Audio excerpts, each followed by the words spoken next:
जय जय रघुवीर समर्थ. समर्थ म्हणतात की इतरांचे आशीर्वाद घेता येईल तेवढे घ्या, पण तळताट मात्र घेऊ नका असे समर्थ आपल्याला ते सांगतात. समर्थ म्हणतात की जेवढे आपल्याला आशीर्वाद घेता येईल तेवढं घ्या, पण तळताट मात्र कोणाचाही घेऊ नका असे समर्थ आपल्याला ते सांगतात.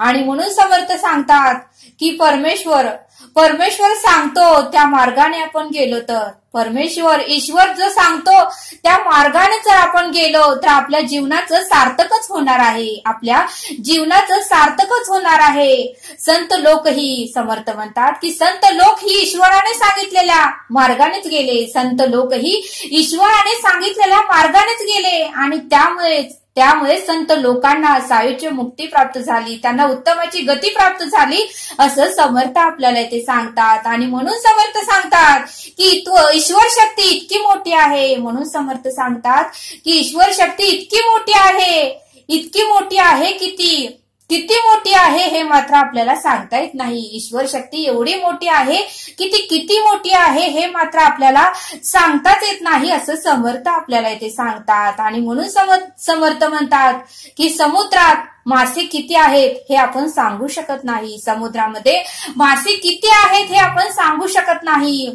समुद्र किती खोल आहे हेही आपण सांगू शकत नाही. तर समुद्रामध्ये पाणी किती आहे हेही आपण सांगू शकत नाही. आकाशात चांदण्या किती आहेत हे पण आपण सांगू शकत नाही. आणि आकाशात तारे किती आहेत हे पण आपण सांगू शकत नाही.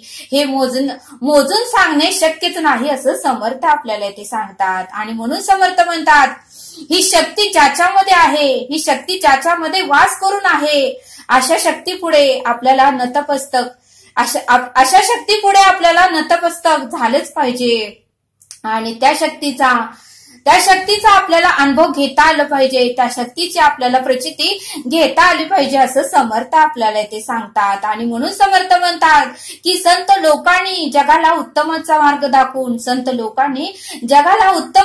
दाखवून सर्वांचा आशीर्वादच घेतला. आणि म्हणूनच संत लोक हे उत्तम गतीला गेले, म्हणूनच संत लोक हे सायुज्य मुक्तीला गेले. आणि म्हणूनच संत लोकांनाही परब्रह्माने त्या ईश्वराने साक्षात दर्शनही दिले असं समर्थ आपल्याला ते सांगतात. आणि म्हणून समर्थ म्हणतात की आशीर्वाद विकत घेता येत नाही, तो आपल्या वागण्यातून, आपल्या कर्मातून, आपल्या कृतीतून आणि आपल्या उत्तमाच्या व्यवहारातूनच आपल्याला मिळवावा लागतो असं समर्थ आपल्याला इथे सांगतात. आणि म्हणूनच समर्थ आपल्याला एक बोध सांगतात.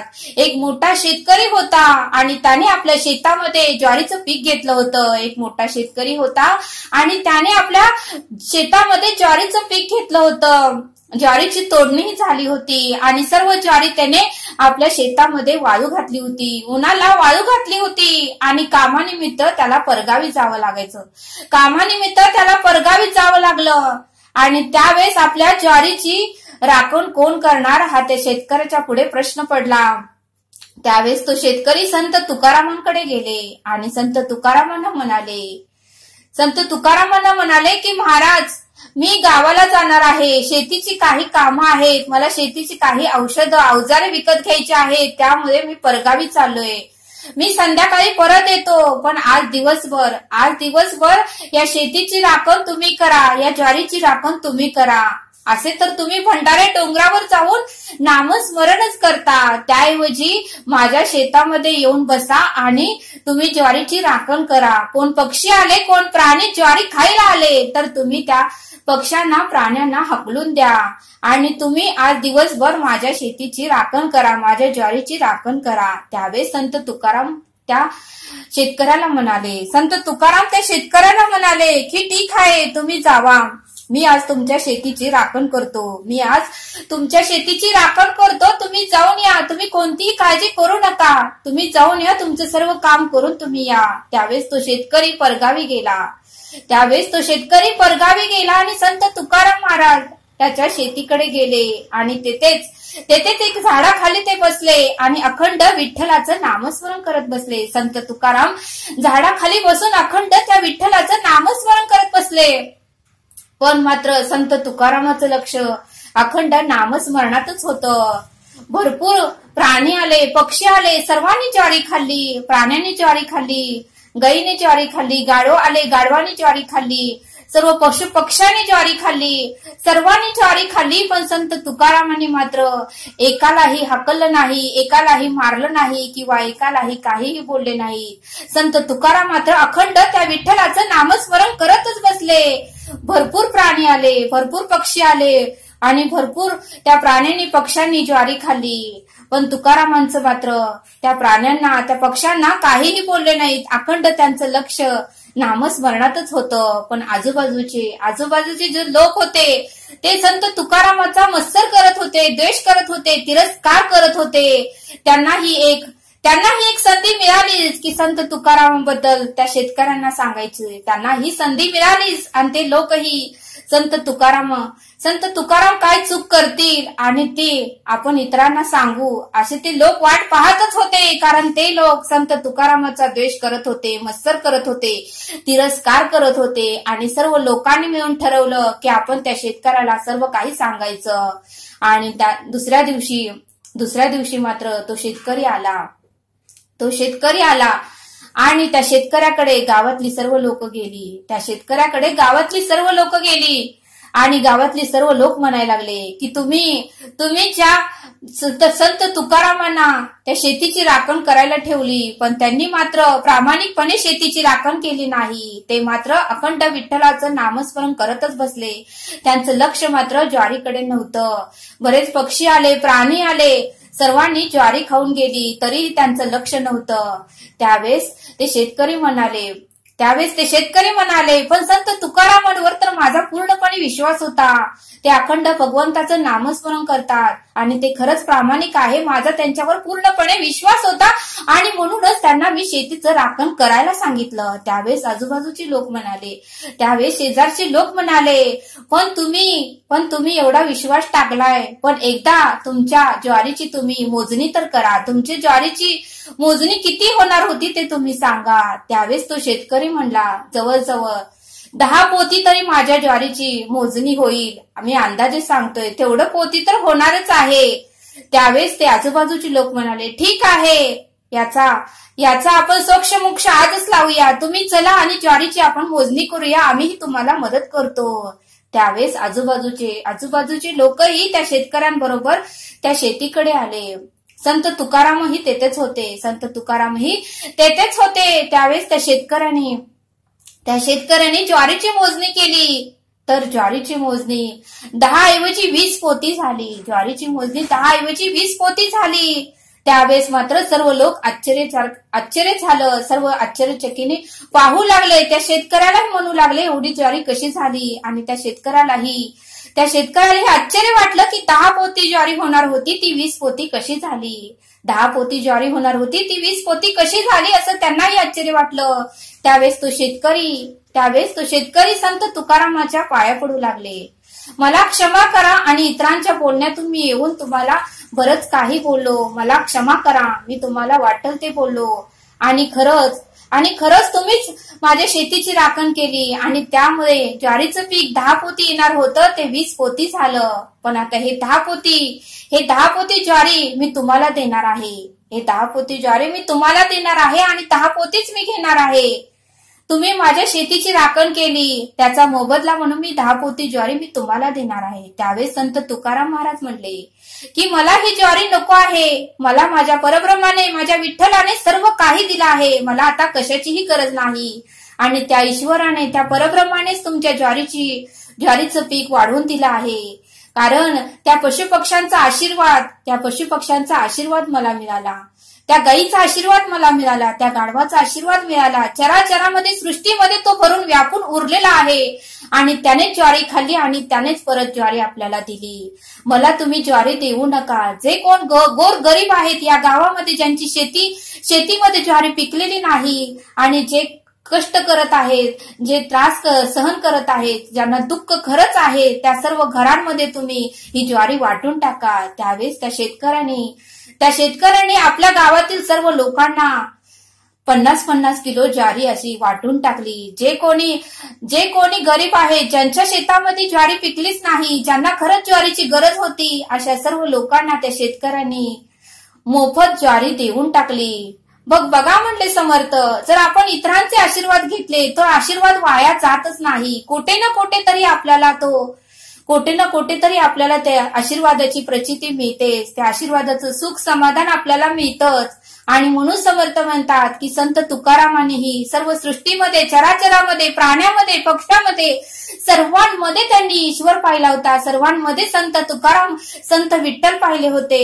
आणि म्हणूनच त्यांना सर्वांचा आशीर्वाद मिळाला आणि त्या आशीर्वादानेच त्या ज्वारीचं पीकही वाढलं. आणि म्हणून समर्थ म्हणतात की घेता येईल तेवढे तुम्ही आशीर्वाद घ्या, पण तळताट मात्र कोणाचाही घेऊ नका, असे समर्थ आपल्याला इथे सांगतात. आणि म्हणून समर्थ सांगतात की आयुष्यात नशिबाचा भाग फक्त 1% असतो. आयुष्यामध्ये नशिबाचा भाग फक्त 1% असतो आणि परिश्रमाचा भाग मात्र 99% असतो. आणि म्हणून समर्थ म्हणतात की नशिबाचा भाग फक्त 1% असतो आणि कष्ट करण्याचा आणि परिश्रमाचा भाग मात्र 99% असतो. मग जे काही आपल्याला प्राप्त करायचं आहे, जे काही आपल्याला मिळवायचं आहे, जे काही आपले स्वप्न आहेत ते आपल्याला पूर्ण करायचे असेल तर कष्टाशिवाय पर्याय नाहीच, असं समर्थांनी आपल्याला इथे सांगितलं. समर्थ म्हणतात की संघर्ष केल्याशिवाय कोणीही महान होत नाही. समर्थ म्हणतात की संघर्ष केल्याशिवाय माणूस महान होतच नाही. दगड सुद्धा हातोड्याच्या घावाशिवाय देव होत नाही. दगड सुद्धा हातोड्याच्या घावाशिवाय देव होत नाही. आणि म्हणून समर्थ म्हणतात की संघर्ष केल्याशिवाय माणूस महान होतच नाही. आणि म्हणून समर्थ म्हणतात की संत लोकांनी संघर्ष केले, त्रास सहन केला, वेदना सहन केल्या, दुःख सहन केलं, म्हणूनच त्यांना उत्तम गती प्राप्त झाली. आणि म्हणूनच त्यांना साक्षात परब्रह्माने, साक्षात ईश्वराने सर्व संत लोकांना दर्शन दिलं, असं समर्थांनी आपल्याला इथे सांगितलं. आणि म्हणून समर्थ म्हणतात की उन्हाळ्यात मात्र लोक झाडाच्या सावलीत बसतात. उन्हाळ्यात मात्र लोक झाडाच्या सावलीत बसत असतात. पण ते झाड कोणी लावलं हे कोणाला माहिती नसतं. पण ते झाड कोणी लावलं त्या व्यक्तीला मात्र त्या सर्वांचे आशीर्वाद मिळतात म्हटले. जे झाड कोणी लावलं आहे त्या व्यक्तीला मात्र ते आशीर्वाद मिळतात. आणि म्हणून समर्थ म्हणतात की आपल्यालाही सत्कर्म करतच राहायचं आहे. पुढे जाऊन ते आशीर्वाद आपल्या कार्डवर पडतच असतात, असे समर्थांनी आपल्याला इथे सांगितलं.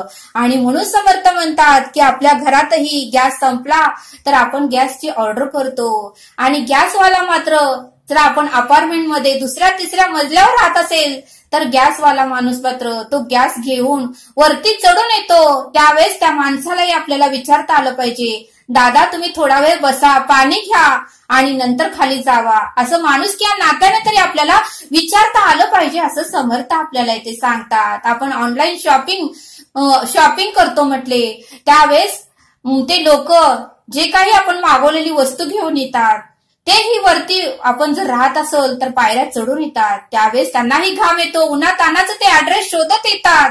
अर्धा तास तर त्यांचा वेळ त्यामध्येच जातो. त्यावेळेस त्यांनाही आपल्याला पाणी विचारता आलं पाहिजे. त्यांनाही माणुसकी या नात्याने आपल्याला त्यांची विचारपूस करता आली पाहिजे, असं समर्थ आपल्याला इथे सांगतात. म्हणून समर्थ म्हणतात की पूर्वीच्या काळी रोज मुलं मुली आई वडिलांच्या पाया पडत होते व त्यांचा आशीर्वाद घेत होते. आणि आता मात्र या कलियुगामध्ये हे दृश्य पाहायला मिळतच नाही, असं समर्थ आपल्याला इथे सांगतात. आणि म्हणून समर्थ म्हणतात की घेता येईल तेवढे तुम्ही आशीर्वाद घ्या, पण तळताट मात्र कोणाचाही घेऊ नका.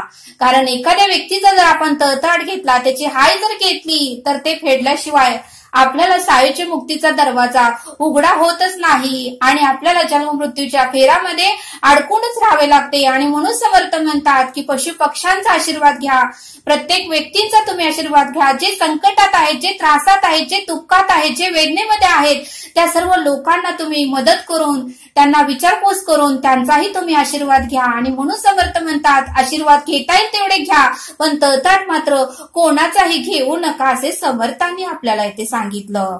समर्थ आपल्याला एक श्लोक सांगतात, जनेहित पंडित सांडित गेले, अहंता गुणे ब्रह्म राक्षस झाले, तयाहून उत्पन्न तो कोण आहे, मना सर्व जाणीव सांडून राहे. या श्लोकाचा अर्थ सांगतात की विद्वान लोक पंडित असूनही विद्यतेचा घमंडेत मग्न राहिले, त्यामुळे त्यांना आत्मकल्याण साधता आले नाही. अहंकारामुळे मृत्यूनंतरही ते ब्रह्म राक्षस झाले. आणि म्हणूनच हे भयंकर परिणाम त्यांना भोगावे लागले. म्हणूनच हे मना, सर्व अज्ञानपणा सोडून दे आणि ज्ञान काय आहे त्याचा तू शोध घे आणि उत्तमाच्या मार्गानेच तू जा, असा या श्लोकाचा अर्थ समर्थांनी आपल्याला इथे समजावून सांगितला. तरी आता आपण येथेच थांबूया. भेटूया पुढील भागात. धन्यवाद. जय सद्गुरु.